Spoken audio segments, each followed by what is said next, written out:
काय काय काम करते ते सांगितलं होतं मी तेव्हा.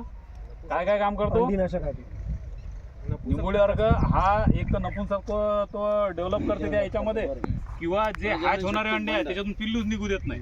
निघले ते असं पिल्लू निघते की ते पुढे रिप्रोड्यूस नाही करू शकत. समजलं किती किती फायदे आहे. दुसरी गोष्ट त्याचा वास चालतो त्यामुळे ती मादी तिथं अंडे देत नाही. तिसरी गोष्ट पानं कळवट करते त्यामुळे अळी ते पान खाणार नाही. म्हणजे एवढे फायदे निंबोळी अर्काचे आहे तरी आपण निंबोळी अर्क अवॉइड करतो. दुसरी गोष्ट मार्केटमधला निंबोळी अर्क आणण्यापेक्षा घरी जो तयार करताल तो तुम्हाला प्युअर फॉर्म मध्ये, बाहेरून काय येते पाणी येते का काय येते हिरवं पाणी येते त्याची गॅरंटी नाही देऊ शकत. पण तुम्ही स्वतः जर बनवला तर तुम्हाला त्याची गॅरंटी आहे. बरोबर. आता ही गोष्ट तुम्हाला समजली.